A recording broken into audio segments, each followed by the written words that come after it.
ఉత్తర భారతంలో భారీ వర్షాలు కురుస్తున్నాయి. రాబోయే 7 రోజుల్లో దేశంలోని 15 రాష్ట్రాల్లో అతి భారీ వర్షాలు కురిసే అవకాశం ఉందని ఐఎండీ హెచ్చరికలు జారీ చేసింది. వాయువ్య, మధ్య, ఈశాన్య భారతంలో భారీ నుండి అతి భారీ వర్షాలు పడే ఛాన్స్ ఉందన్నారు అధికారులు. జమ్మూ కాశ్మీర్, హిమాచల్ ప్రదేశ్, పంజాబ్, హర్యానా, రాజస్థాన్, మధ్యప్రదేశ్ రాష్ట్రాల్లో భారీ వర్షాలు పడే ఛాన్స్ ఉన్నట్లు చెప్పారు.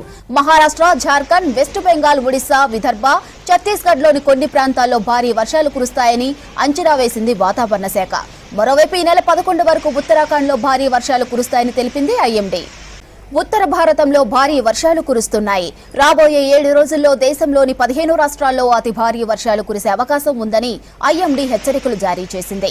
వాయువ్య, మధ్య, ఈశాన్య భారతంలో భారీ నుండి అతి భారీ వర్షాలు పడే ఛాన్స్ ఉందన్నారు అధికారులు. ఇక జమ్మూ కాశ్మీర్, హిమాచల్ ప్రదేశ్, పంజాబ్, హర్యానా, రాజస్థాన్, మధ్యప్రదేశ్ రాష్ట్రాల్లో భారీ వర్షాలు పడే ఛాన్స్ ఉన్నట్లు చెప్పారు. మహారాష్ట్ర, జార్ఖండ్, వెస్ట్ బెంగాల్, ఒడిశా, విదర్భ, ఛత్తీస్గఢ్ లోని కొన్ని ప్రాంతాల్లో భారీ వర్షాలు కురుస్తాయని అంచనా వేసింది వాతావరణ శాఖ. మరోవైపు ఈ నెల 11 వరకు ఉత్తరాఖండ్ లో భారీ వర్షాలు కురుస్తాయని తెలిపింది ఐఎండీ.